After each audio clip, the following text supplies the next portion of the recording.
2025, a new everything. People love the way my background changed, how my scenes change. Like, man, where you be at? What you be doing? Where you be going? Where you be? What are you eating on? What are you doing? People ask me this all the time. But God is good and God is great. And I just want to let y'all know He put, life in us every day. So before we get started, we're going to start this with prayer.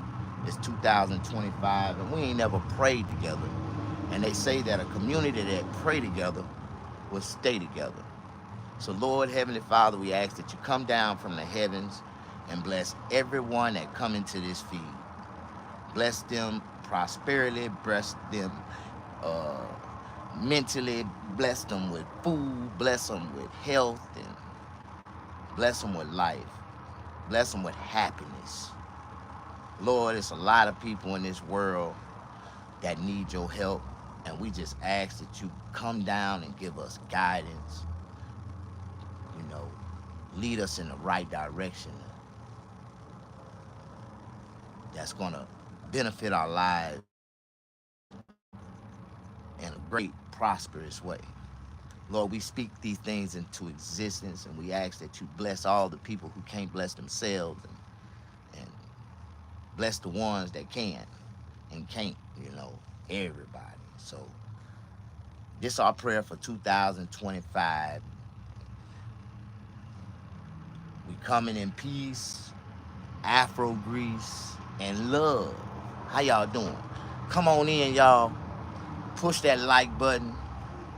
I was just giving us a 2025 new prayer. Everything in 25 is going to be new. We finna have a new world order. We finna have a new president. We finna have a new everything. So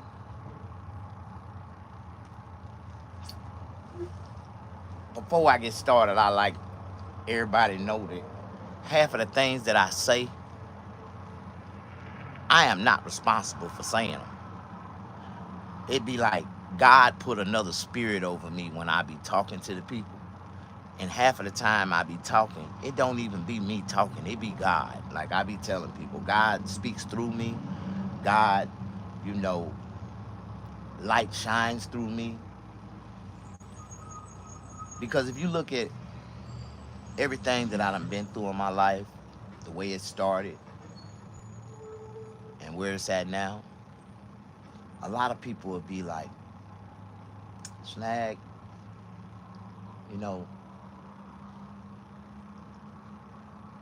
you know, God got to be real, man. Because ain't no way you still alive and you still being able to live and take care of yourself through all the trials and tribulations you done had in your life, strip outs. I done been stripped out so many times in my life. It's a damn shame. You know what stripped out mean, right? That mean when you lose everything and gotta go back and start all over again. Like I done been stripped out so many times. Um, I done been snatched up a couple times. That mean when you get snatched up, you get robbed for everything you got, and that means you gotta start all over again. Like I don't know about y'all, man, but I done been through some things. What up, though? From Detroit. Okay, Detroit in the house. Detroit in the house. Detroit in the house. Oh, shit.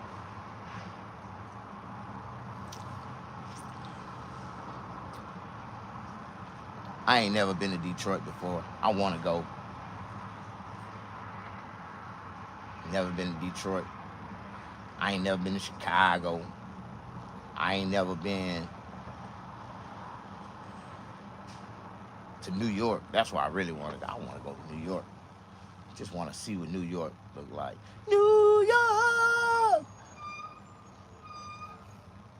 Where mountains and the skyscrapers are made of. I don't know, something like that. In New York. Damn it, bro. What you damning it for? What you damning it for? Joshua Graham. Joshua Graham. Thank you, young man, for following me. Joshua Graham. That little brother, man, he's, you know, if you ever go watch Joshua Graham's videos,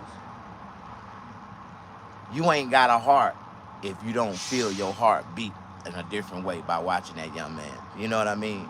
And a lot of people don't understand when I talk about it like that, but it's a prime example. There's so many people that's heartless in this world, like. But when you realize, you know, the type of people that's in this world, man, you know, sometimes you can relate.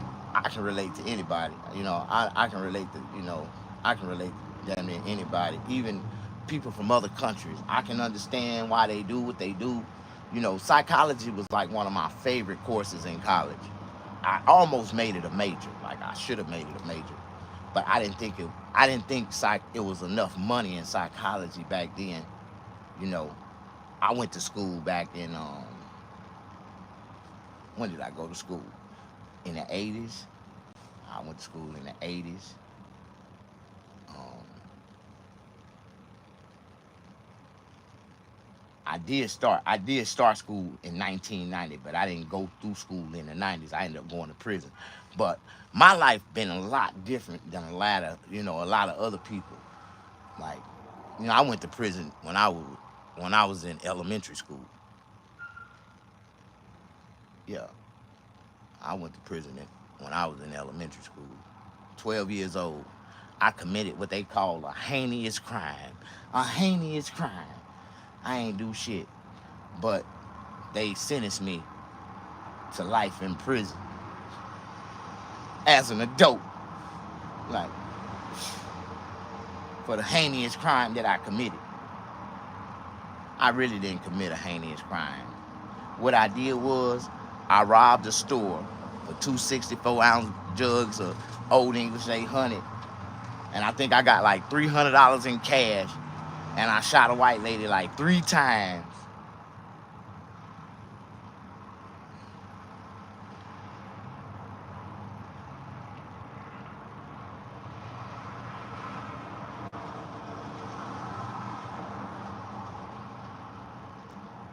That's all I did. You got me thinking on being stripped of it all. How you doing? How you doing, Miss Betty? You got me thinking on being stripped of it all. What do you mean by that, Miss Betty? What it do, though? Joshua Graham. Keep pushing. Keep being your best. Keep being your personality. You know, everybody, that's all we can do, Josh. You know, one thing about me is I've always been me. I've always been me.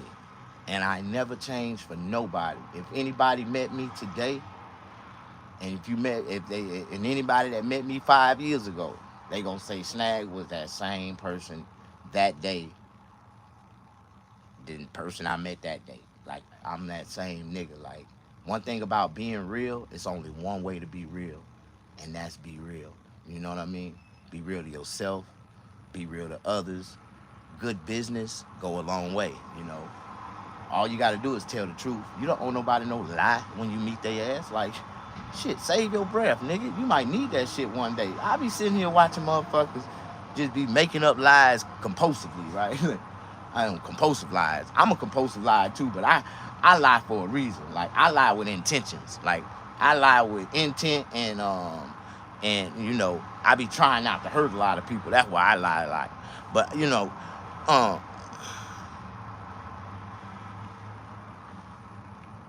Betty, where we at in this conversation? You know, I got ADHD 2. That's with a number 2 behind it. That means I got all kind of what they call attention disorder disabilities. That's what I am. You know, I tell people all the time, man, you know I'm crazy as hell. I know I'm crazy as hell because I served over 12 years of my life in solitary confinement. And if you ever did any research on studies of solitary confinement, how long do you think it takes for a man to go crazy in a cell by himself?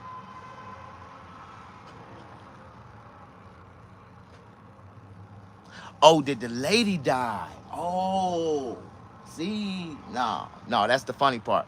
No, she didn't die after I shot her. She died like 3 years later.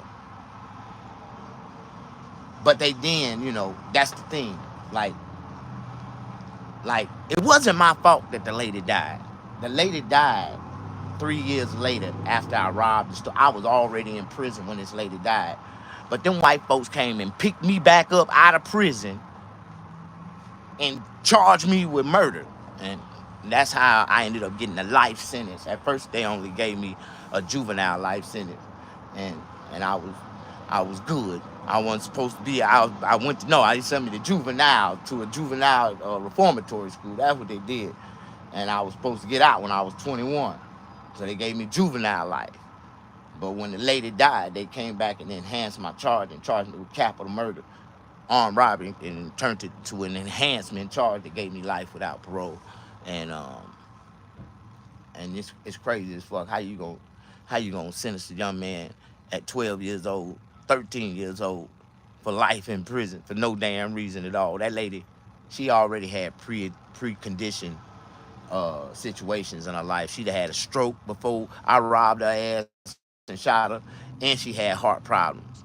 Yeah, she had heart problems. She was born with a bad heart. So the lady ended up dying from a heart attack, and them white folks still came back and charged me with murder and threw my young ass away. But my story was very, unique.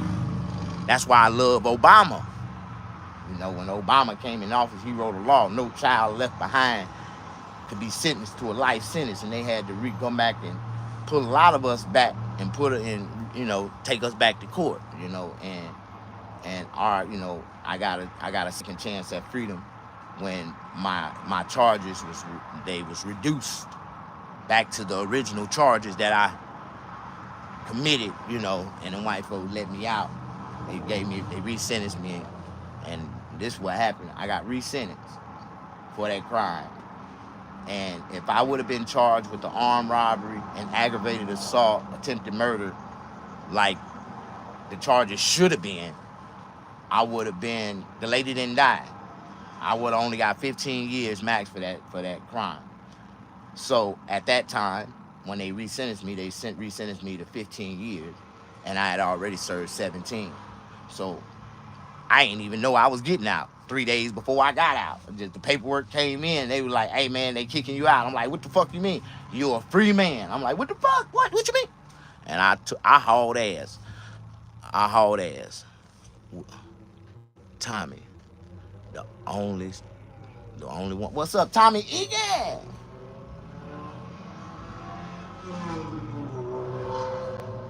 I hauled ass. It was my time to go. And I thought about it, when you do time in Mississippi State Penitentiary, see, I did time in the same prison that you ever seen that movie Life with Eddie Murphy and Martin Lawrence? That's the same prison that I served time in. It was, 17 years in there is fucked up. Like, I was in camp 29, camp 32, like camp 26, trustee camp. I ended up getting blessed at the end. I had fun doing prison. I had fun. You can't focus on the free world in the inside. I tell people that when I was a kid, like, I was a little devil. That's what they call me. My nickname was Little Devil anyway. In the penitentiary, they call me Little Devil. Hey, but that's why I don't tell people about my prison stories, because it make it seem like I was participating and I was a willing participant, or like I was really an evil kid, like, because I used to stab niggas in the penitentiary for Snicker bars. Like, nigga, you want a nigga Snicker? I got you, nigga. I got you. Get me 10 of those Snicker bars, nigga. I'm going to knock that nigga. That's how. No, that ain't the way my teeth fell out. Actually, the police beat my teeth out I had a lot of issues with the police. You know, I had this one issue with this one officer. Every time I seen his ass, I took off on him. I tried to take that motherfucker head off. Like, have you ever hit the police before? Man, I congratulate myself every day for my freedom. I wake up at 3, 4 o'clock in the morning, every morning, take off running down the street in my Santa Claus biker shorts. I gotta quit that shit. The police slowed down on me this morning. I was jogging. And you know, I was jogging this morning, right? I always get up and I was jogging, running around the block, but I had my Santa Claus biker shorts on, and I was getting it. I had my Santa Claus hat dangling. Nigga, I looked like a little black Grinch running down the street, skinny as hell, running down the street. Looked like I just broke in somebody's house, ran away. I ain't have my Santa Claus bag, so I'm running. I'm doing my jogging and shit. You ain't never, y'all seen me in my Santa Claus jumpsuit. I really work out in that suit. I go to the gym in that suit. I be walking around them goddamn mobby, get so much attention in them goddamn shorts. That's a damn shame. These are workout shorts. The same way women they wear spandex. Why I can't wear my Santa Claus biker short? That's what I work out in.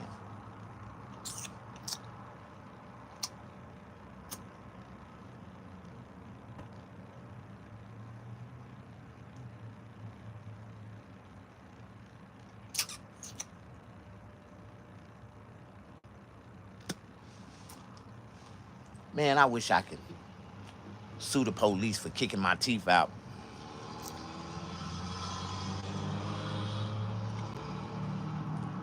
They letting all these white folk come back and sue they assailants, people that assaulted them back in the days. I tried to get a lawyer to do this shit for me. They gonna talk about the goddamn statute of limitations is up. You can't sue them. Well, how they suing all these other people? They hurt them, and the police. I'm handicapped because of their ass. How you doing? Push that like button. Nobody like me. See, nobody can understand my content.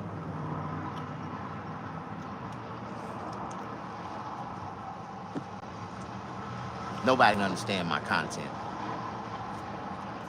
Last year, I put out some great content. This year, I'm finna put out some greater content. I think this is gonna be my best year. It's 2025, and Snag gotta come alive, man. I'm tired of not being able to live. I'm tired of suffering. Man, I was so depressed on Christmas Day. You know, I was just so depressed. And ain't no way in hell God put us here to be feeling fucked up because we ain't got no money to live, or we can't do nothing because they done made this earth where if you ain't got no money, you can't do shit. Like, why the fuck we gotta pay on the earth that we born here for free? Like, why do we gotta pay? Like, all this shit that we done made, that God done blessed us with, and motherfuckers wanna be greedy and keep everything for themselves. Do y'all know what I'm talking about right now?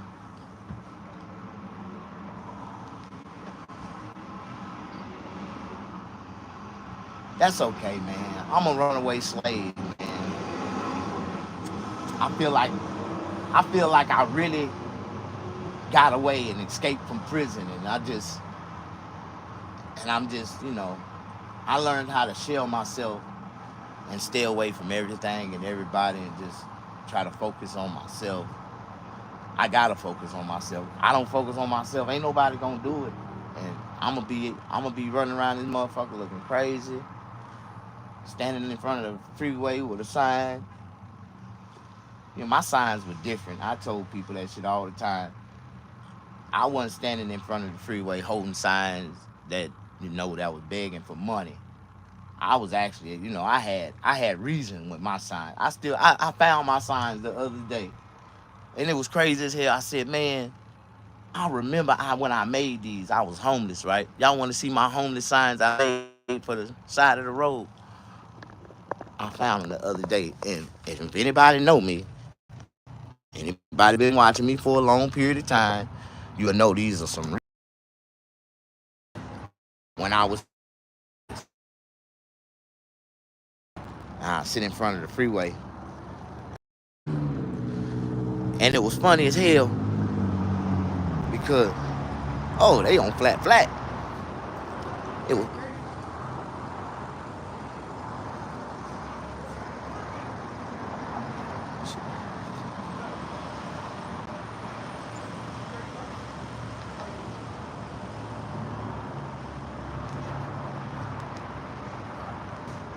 Thank you for pushing that like button.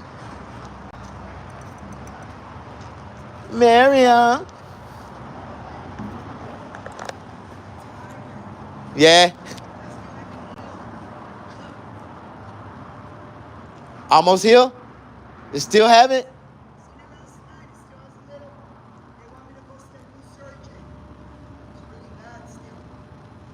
Get yourself right. Get yourself right.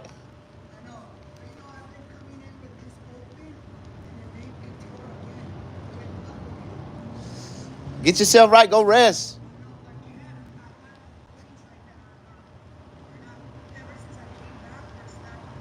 Yeah. Yeah. You good, mommy?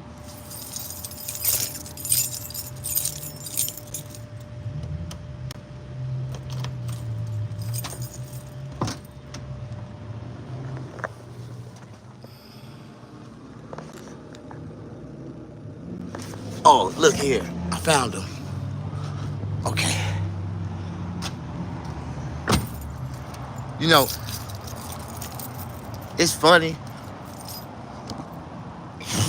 because people used to pull up and read my signs and they'll just bust out laughing, right, and pull off. And I'd be like, man, why you laughing, right? Why you didn't help me? Like, you could at least left me a donation. They were like, no. Look, this one of them right here. I used to sit it out just like this. Y'all can't read, so even if I showed it to you, you wouldn't understand what it said or what it meant, anything. I was just sitting out there like,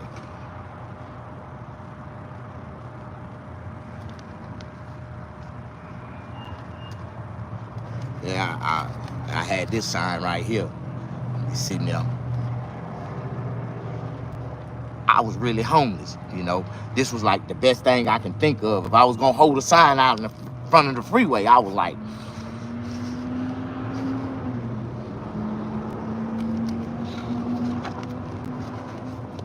then I had this one, I flip it over, and I was like,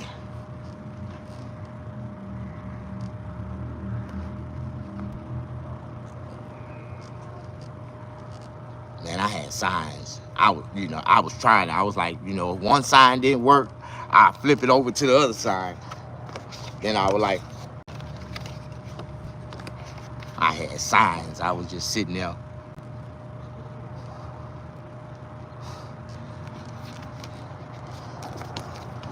And I was sitting there. I had another one like this. I was like,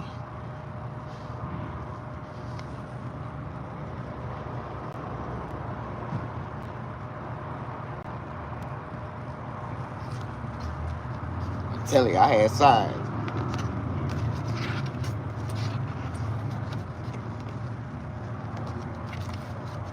So that pretty much, yeah, I tried,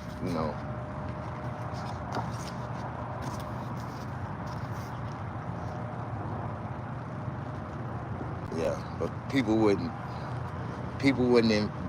help me, They was thinking that I was just a messed up individual. You said, hi, I'm from Scotland. Gonzalez, why you laughing at me? Okay, somebody read my sign and ran the hell off. I ain't trying to do that no more. I had about 7-8 people in here. They read my sign and left. I thought I was a great benefit back in the days. Said you've been praying for a man. Well, here I am. I'm just standing here. Y'all can take me home and clean me up real quick. I'm a great benefit.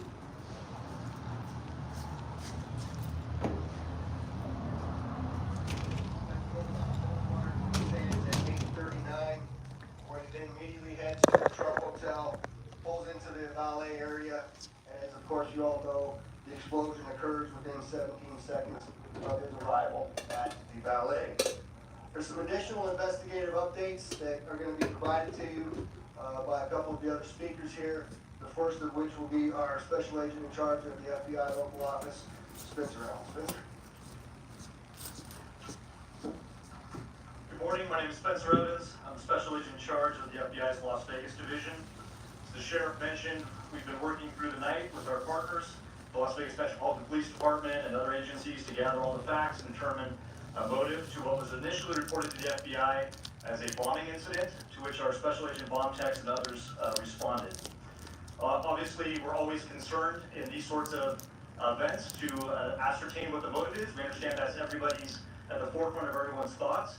And so looking into exactly what motivation is remains our number one priority. This is why the FBI's Joint Terrorism Task Force has been brought into play. The Joint Terrorism Task Force, the most important part of that acronym is joint. It is done in concert with our partners, which are comprised of more than a dozen investigative agencies here throughout the state of Nevada. We've been working hand in glove, side by side, tirelessly to determine, is there any ongoing threat to the public, to identify the subject, to determine any potential connection to other events going on in the world, most notably in New Orleans, and then obviously to determine if there's anything else that we need to be tracking down. At this time, as the sheriff's pointed out, we feel that the subject has been identified, although not conclusively, waiting for DNA evidence on that front. However, we do feel like we have the subject identified, and at this time there is no information about additional subjects that the FBI is tracking on.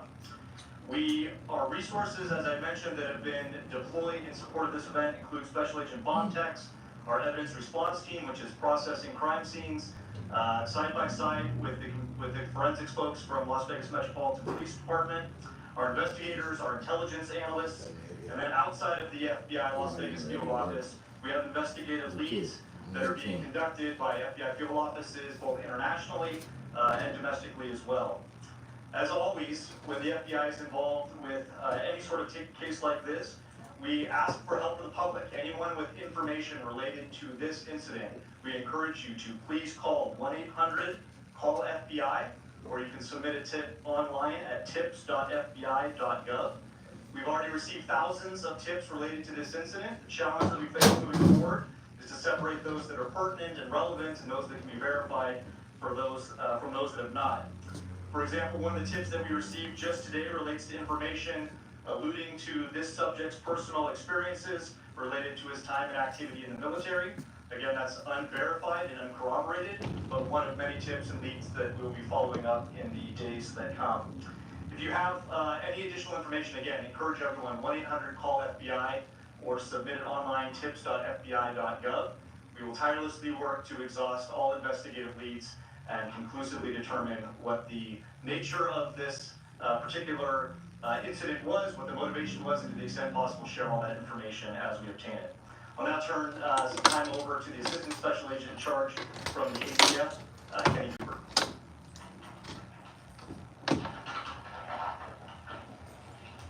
Good morning, everybody. My name is Kenny Cooper. I'm the Assistant Special Agent in charge of ATF San Francisco Field Division. ATF is bringing our expertise in post-blast investigations and our crime gun intelligence to specifically assist in this investigation. I will tell you that our Special Agent bomb techs are working with FBI and with Las Vegas Metro and sifting through that post-blast debris to find components and investigative leads that will derive from that evidence process. We're too early into that investigation process to give any determination as far as how this device was initiated. I will say that we do know that the components primarily consist of fireworks, mortars, aerial shells, and are all consumer fireworks. Nothing commercial grade has been discovered at this point, and we've identified some fuel enhancers like the Coleman fuel and BP Racing fuel, and some explosive targets that can be purchased at any sporting goods store. We've also, as the sheriff mentioned, we've identified 2 semi-automatic handguns recovered from the Tesla We have successfully traced those firearms, and I can tell you that Matthew Livesberg lawfully purchased both of these firearms on December 30th, 2024. We have agents following up those investigative leads. We know exactly where those firearms were purchased, and we will share any developments from those leads as they come in. Thank you.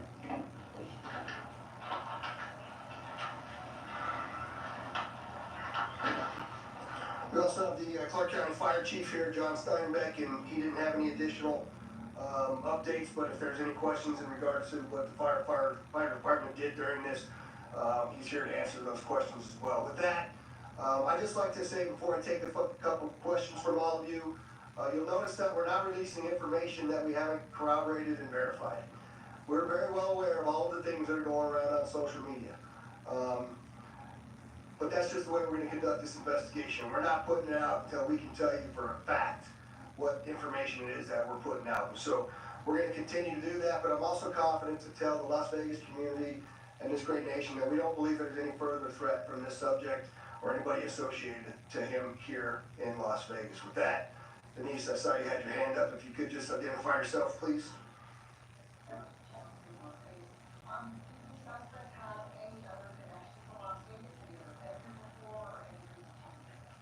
So the question was, did the subject have any ties to Las Vegas, or had he ever been here before? I do believe we had one instance a number of years ago where he stayed at a local hotel, but we're still trying to verify that information as well. Sir? David Charles Taylor, there was, you have a gentleman in a Cybertruck hotel. There's information that the FBI was in Colorado Springs last night, possibly at the gentleman's home. Any information about why? I think I'll let Spencer answer that question. Yeah, so as I mentioned, the motivation at this point is unknown. We are, as I mentioned earlier, following investigative leads both domestically and internationally as well.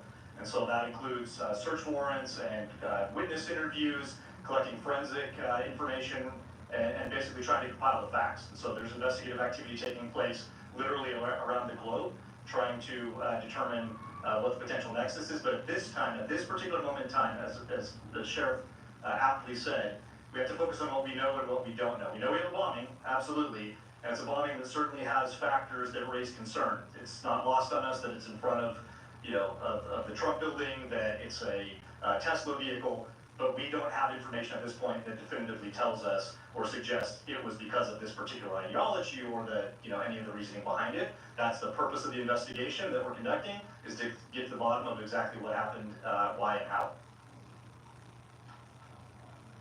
Sir?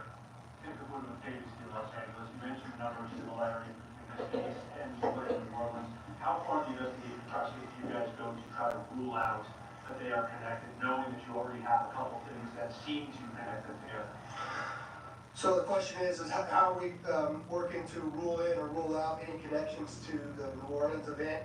And the answer to that is every tip and lead that comes in, every piece of evidence that comes in, we don't discount it, we work it through it. It's a interesting thing during these kinds of investigations that if these turn out to be simply similarities, very strange similarities to have. And so we're not prepared to rule in or rule out anything at this point. There's lots more for us to do in this investigation. We haven't even gotten into the phones or the computers, which are usually very, very instructive and informative to us as we investigate. And we've got a lot more work to do to trace him, to see the stores that he went to rule out anybody else. Lots and lots of investigative work to do. And we're just trying to give you an update on what we know now that is factual.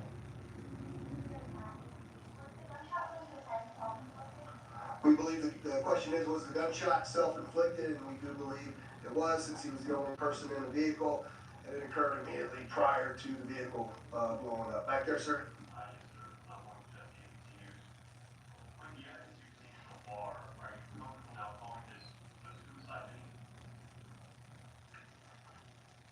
The question is, am I comfortable calling it a suicide mission? I'm comfortable calling it a suicide with the bombing that occurred immediately thereafter.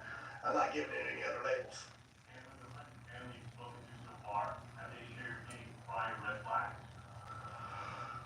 The question is, did we have any of the family members overshare any particular red flags.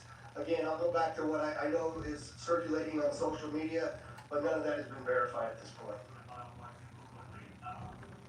All the components found inside the fire truck, were they all purchased in Colorado? The question is, were all the components found inside of the Cybertruck purchased in Colorado? And I don't know the answer to that. That's part of why we're doing the extensive part of the investigation. Talk a little bit about the security measures you have in place at the hotel now. So, as you all know, we had just successfully completed a New Year's Eve event where hundreds of thousands of people come to Las Vegas. I've extended our posture just like it is for a New Year's Eve event, where I have thousands of police officers that are working day in and day out. Obviously, dozens and dozens of people that are working on this investigation as well. We'll continue to look at what that security posture looks like, but I'm confident in the safety of our community as we move forward. Go ahead and email there.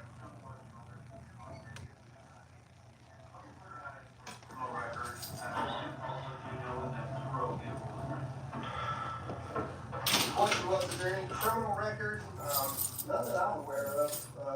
That has not been brought to my attention that he had a criminal record.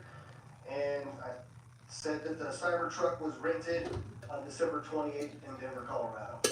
Right here. Hi.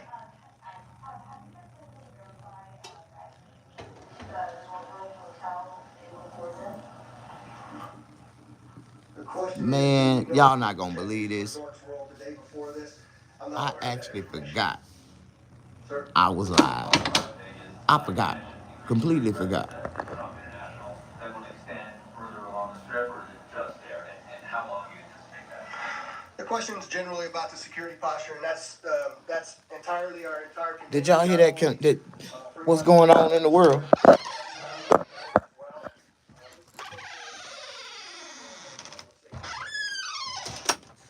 No, y'all didn't hear what was going on.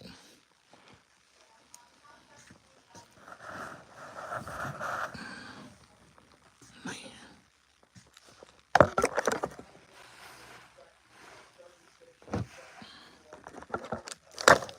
All right, I'm about to let y'all go. Because right now, I need to work on some things.